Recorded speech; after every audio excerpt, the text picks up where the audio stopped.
On the pole, Brett Moffitt of the 02 for Our Motorsports, coming off a career best last week, second to Austin Cindric, who's on the outside of row 1. He won the race here in August. Let's do some road racing at Daytona. Off we go. This is the fun part. Turn 1, first time, no practice. Where do I brake? Still there, covered half behind him. Got the 20. Still there, quarter, bumper. Clear. There they are, playing good, funneling down, single file. Cindric in that bright blue Ford able to jump out and take the early lead, and here comes Allmendinger in the 16. Got him. And this right here, it's just going to be a little bit of out-braking each other down into this final chicane. Still there. And that's what your spotter says, to be smart. Yeah. Because I hit that first one on the left side, the first lap of the clash. And I can tell you one thing. Those turtles, they should call them Ninja Turtles because they fight back. I tell you, they'll knock the nose right off your car. Drew, explain what the turtles are. We keep calling them turtles, but there's a reason for these being out on the course. Yeah, what we do is NASCAR puts those on the course so that we don't shortcut it, basically. And they want us to run in a certain area. And the reason they want us to run in that area is to slow us down. We would be going way too fast for the brakes that we have on these race cars. That's the 52, Greg Alding, that got out of shape. And those turtles are fighting back. A few more problems behind him. Yeah, and they have to be temporary, right? Because last week they weren't on the racetrack. So they bolt them down to the racetrack. And you can see fluid that was coming out of one of the cars after they spun out there as they come by us on the front straightaway. He's smoking the 23 car. Will get such a huge run into that braking zone, and that's when that driver has to figure out, do I go 3 wide or not? Look at Jeremy Clements, single car operation, family-owned team out of South Carolina, running in the top 10. His only career victory came on a road course a few years ago. Jeremy's been doing this for a long time. He has a lot of experience, very underrated in my opinion, out there wheeling the family car for a long, long time. It's been awesome to see. Hard in the center, working on that diamond pivot 3 and 5. Coleman Presley spotting for Austin Cindric. Will call the shots for Brad Keselowski tomorrow in the Cup race on Fox. And this is such a fun view to watch. Look at them all over to 22, looking for ways around him, trying to set him up, trying to cross him up maybe on the exit of turn 3 here. This is where I'm talking about. Listen to the motor. Trying to get wide open. So hard to get that drive. You got 11 laps on your tires now. That doesn't sound like a lot. It's a lot, let me tell you. And that they lift big in the kink. The lift and kind of your car can get out of control there pretty easily. It's like a skid pad. This is where Coleman, his spotter, was talking about him entering a little bit higher and getting that launch, and he's going to probably try to outbrake him into this corner here. And at this point, I think he's got Austin right where we wanted him. And you know, that's just maybe new tires versus old tires. Some cars fire off really good here and go fast. And then, as you see, another great race here. These guys have been duking it out here for the last 5 laps or so. Group of youngsters here going at it. Myatt Snyder seeing a monster. Yes. Oh, come on, Drew. Is that all I get? Yeah. I mean, Joey usually laughs at my jokes. When neither of you laugh, I'm concerned. We're into it. And there goes the move. Riley Herbst getting by Myatt Snyder. I was honestly watching this so intensely, I didn't even hear anything you said. I appreciate that. Myatt getting back at him. That feels like it's rare to me that you come back and make a pass in the corner down in 3 and 4 on the NASCAR circuit, and now we get our second caution of the day, and things have changed at the front. You saw A.J. Allmendinger jump in front of Austin Cindric. And here's what happened. 6 car of Ryan Vargas sitting idle. You got to be careful. You know, you feel like you need drive, and then you start taking some rotation away. Well, here we go. This is going to be exciting, guys. He wants that point. That playoff point is pretty important, Austin. This might be a preview of what we see later. They're racing back to the line. There is contact, and Allmendinger spins. Oh, man. Unbelievable. What a way to end the opening stage. Riley Herbst down through the grass. Wow. Oh, you see that grass eat the splitters right off these cars. A lot of damage to both these cars. Yes. That is not at all what I expected to see. No. Here we go. This is breaking into the final chicane here. 22 gets braked in there really good. All over him. Able to get to the inside here. I think so. So it did look like the 16 is easing down, but what's your evaluation as you guys watch that? You look at AJ, he's grabbing gears. Yeah. I'll talk about it. AJ's grabbing gear. You can see it pretty clear there. Austin's inside of him just barely, and AJ's trying to rub on him and say, hey, just give it up a little bit, Austin, before we get to it, and Austin doesn't. And here's the thing, guys. You know, that double yellow line, you can go below that to this weekend. Couldn't last weekend on the big track, but on the road course, you can go below that double yellow line here. And then that might be where there could be some miscommunication as well through that. And just two very fast race cars tore up. Exactly. Super aggressive at this stage of the race. And that's one thing we talked about earlier, and I talked to Chris Rice about how do you race this differently. AJ's racing for points this year versus last year. And how do you judge that? And that's two guys that didn't have points on their mind right there, at least at the end of the race. The points on their mind. Hey, here's another thing to think about. Allmendinger stopped before the start-finish line. So if this were to end his day, and maybe they'll be able to continue and all that, but he got 0 points there when he could have got 10. I mean, 10 points there helps save his day if, in fact, he is eliminated early. Let's go to Regan. Well, understandably, very frustrated A.J. Allmendinger on the radio, Adam. The report from him just now, it has no oil pressure. We saw the damage to the nose there. Initially, the team thought they would be able to fix it and at least salvage something, but no oil pressure likely means his day's done. Yeah, clean air and confidence is working well. Clean air will do anything. Jamie Little. Austin Cindric back in 23rd, being heads up just moments ago, asked his team about the extent of damage and how it will impact him moving forward. Like, can I not push anyone with that corner, or what? Like, what do I need to protect? What's open? All right, so everything suspension-wise is good. That's just the nose that we cut off on the right-hand side. So it's just the right front corner that we cut off there. We did cut the bumper bars, so it is going to be soft on the right-hand side. I think the 16 still running at full capacity. You're watching the NASCAR Xfinity Series on FS1 from the Daytona Road Course. Our coverage presented by Blue Emu, and we have a new leader. While we were away, Ty Gibbs, first ever start in Xfinity car, gets by his teammate Harrison Burton. How about that first start? You know, the Gibbs family just knows how to win. You know, they're just winners. They'll be successful what they're doing, but the battle's not over yet. Harrison is putting the pressure on Ty throughout this race so far. It's still going to be a good race. It doesn't matter if those other two cars got wadded up or not. These two are going to have a battle all the way to the end as well. To where he was good. We wasn't good here last year. He made it a lot better. We passed for the lead. I guess that wasn't fair. So it's okay. Long season to go. Thanks to everybody back home. Thanks to everybody in Colleague Racing. You know, we just make it exciting in the Xfinity Series. It's kind of like the internet, you know, the Xfinity. We're going to be fast, and we're going to have fun with it. Sounds good. Thank you, Chris. Really cool we can talk to him in the middle of the race like that. Yeah, I don't know if I could do that if I was him. and especially right after that. We got some issue here making a stop and go. The 44 back there in the bus stop. Yeah, Tommy Joe Martins looked like he just missed it, right? And that's your debt to NASCAR. If you miss one of these chicanes, whether it's the bus stop on the back or here on the front straightaway, you got to do that stop and go. Can you guys name them? A little trivia here. I will tell you this: they were driving for Joe Gibbs Racing. Well, the guy next to me, I'm sure, led laps.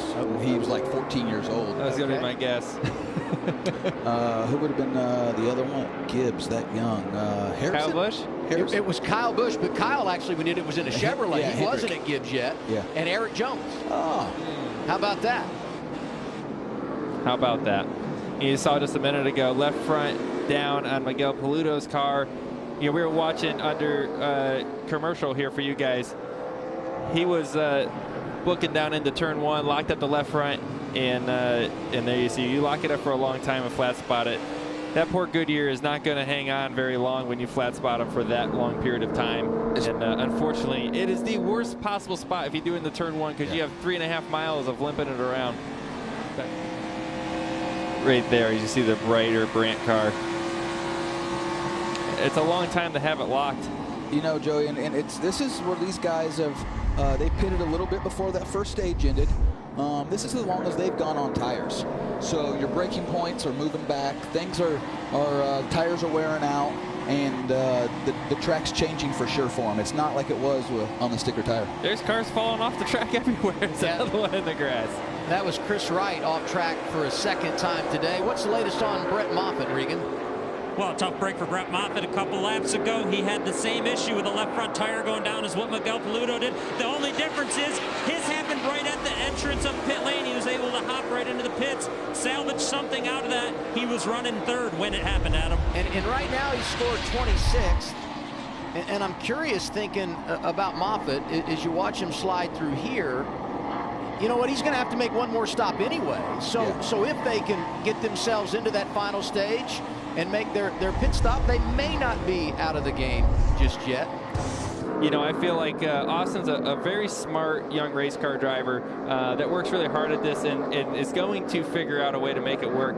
That car's running a lot faster than I thought it would without that right front fender. I thought it was going to hurt him more. Not so much here in the infield section when there's not much speed, but the braking zones when you're going really fast through the bus stop, the chicane, turn one, that's going to hurt him the most.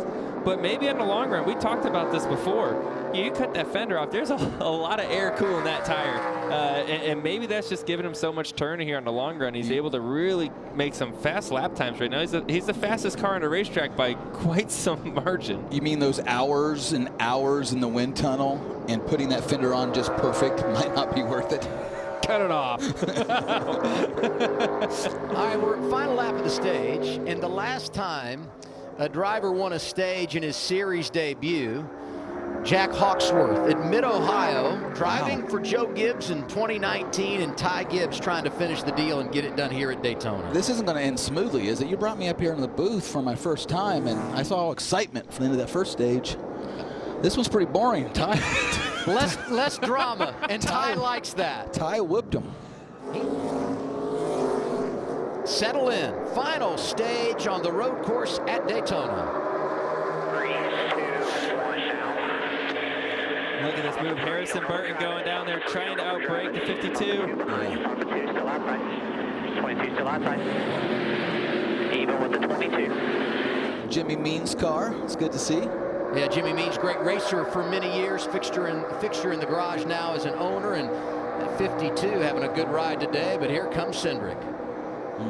Oh, don't block Cindric. We've seen this before, Greg. He baited him right to the top and pushed him back up. You're not stopping that car. No, and a reminder, Austin, you cannot push with that right front.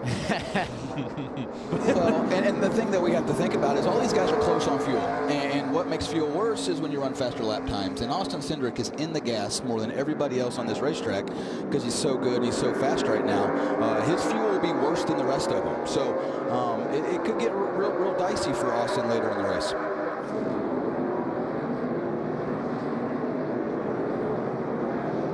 Still there. Left up. Hey, don't look now, but Austin Cindric is this ace on road courses. Ty Gibbs said, I don't care about his resume. I mean, this kid has been phenomenal today. But yeah, Ty, a bit of a rookie situation, right? Starting on old tires on the front row, you're excited, you just hit the gas pedal and you light him up. He spun him pretty good, the smoke off the rear tires, but here comes Hemrick with a great run off of 6. This is going to be fun into the bus stop, guys. This is going to get big. 22 outside is Cindric. That's the 18 of Hemrick inside of him. They hit the braking zone with Ty Gibbs right behind him. Good job, Ty. Let these guys settle it out. Turn 6, and there goes Ty Gibbs inside of Austin Cindric and trying to gain the track position as we get onto the high-speed portion of this course. Here we go again, down into the bus stop. The side draft working for Ty. Here comes Austin. He's going to pull him back again. They're going to be close to door into this bus stop. Oh, who's going to take it? 11 to go, guys. You got to go. You can't be giving too much anymore. You got to start taking. And all these guys racing has pulled Justin Haley back into the conversation. He's in 4th, right behind Hemrick, and again Cindric slides it through there. Man, I'm nervous for these crew chiefs right now being up here, whether caution came out right now if you'd pit or not. Don't give me the tires. Man, well, if Joey says he wants tires, I'm staying out because we've disagreed all day long. And there goes the carcass of the tire. Yep. Ooh, guys. I can't imagine that we don't see a caution here. And Cindric is saying, forget about it. Yeah, we're going to have to. And there it is. Caution number 6. Oh, my goodness. Oh, no, guys. And likely we're going to go to overtime. The 90 of Preston Pardus is spun around. He's got a little fluid underneath that car as well. Here we go, guys. There's Austin to the bottom. Got a couple on the braking zone there. Look at the 54 on the top side as they split each other through this. Sieg goes wide. Here comes Jeb Burton for the race lead in the 10 car. And Ty Gibbs got a great restart. Ty got through there so good. Oh, he got tagged. Oh, my goodness. Ty Gibbs goes off the track. Cindric trying to drive through, and now we have cars spinning. The 52 of Greg Alding, and he's not the only one. Will we get a caution? That's going to probably be a caution. And there it is. Double overtime is coming. Yeah, Ty's got up to 3rd already. He had a great restart. Right place, right time. If he rows back, you know, they're going to split the field. The 22 has no option but to go to the bottom. As soon as he gets by the start-finish line, boom, he's to the bottom. The 54 is looking for any hole he can get. Look as they break. They both go in there. That's what tires do. That's why they were so important to get. And end up right next to each other again, right there, after passing 5 cars. And right here, I thought this was the end of Ty Gibbs. As they came off this corner, they're all touching each other. Oh, gosh, he's in the dirt. 4 tires in the dirt. Crazy. I'll say this. He was very fortunate because for a 3rd time, you see him there getting off in the grass, and the grass is so wet because of all the rain we've had here in Daytona over the last week or 10 days. Typically, it'll just tear your race car up. It didn't there. Big break for Ty Gibbs. We're on board with Justin Haley. And right now, Haley's thinking tires do matter. Yeah, it's a bad, thanks a lot. bad feeling right there. Well, we saw how wide Sieg went into turn 1. I mean, that's probably a little bit old tires too, right? Yeah, for sure. Your braking zone's changed. You're hyped up. It's a couple to go. And here we go. Green in our 2nd overtime. Look at Gibbs. Into the dirt. Splitter's still on it. He's been doing more off-roading in the last few laps under green than he has been racing on the asphalt. Gibbs up to 2nd. Cindric is 4th. He needs to get by right now and put some distance between him and the 22. Gibbs is there, and he makes the pass on Jeb Burton, 54, out front at Daytona. And a spin behind him. 99 involved. So is the 7 of Justin Allgaier. Will it produce a caution and send us to a 3rd overtime? You saw the 9 of Noah Gragson. Day just continues in the grass. Ryan Sieg was also in the middle of that. These guys are all racing each other so hard right now. It's so much fun to watch these guys. How about Jeb Burton? Hanging in there really good. He's got those old tires on that car, running in 2nd still. He's going to get a good finish. He might not be able to hold off the 22 with the tires here, but you know, it's looking like if this thing goes through the rest of the way, he's probably going to finish 3rd. I wouldn't have thought he would be the best finishing Colleague car today, but that's where we are right now. He falls to 3rd. Cindric is by, and now the question becomes, can the 22 run down the 54? He's running out of opportunities. The advantage back out to a 2.5 for Ty Gibbs. Out of the infield and back onto the high banks. That's a pretty big gap there. He actually legged Cindric through there. You look at the gap now, 1.6 seconds. There's Coach. You think he's nervous right now? Let's see a pulse rate monitor on him. It's probably more than Ty's. Imagine watching your grandchild out there on the big track doing this. What a amazing feeling that must be. He's checking boxes, getting through all the challenging portions of this race course. Cindric getting it all through there, hitting the turtles on the exit. He did. And now turns 13 and 14. The front stretch chicane for Ty Gibbs. His grandfather is a legend.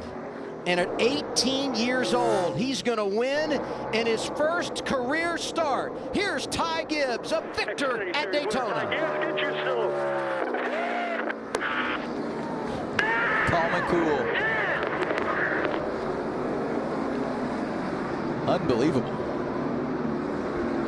I don't think any of us would have thought that coming in today. And now the Hall of Famer, Joe Gibbs, can take a deep breath.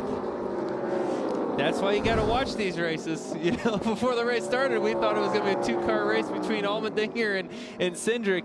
We did not think about Ty Gibbs getting in there and doing an amazing job. Hey Motorsports fans, thanks for watching. Make sure you hit subscribe before you go for all the latest news and highlights across motorsports.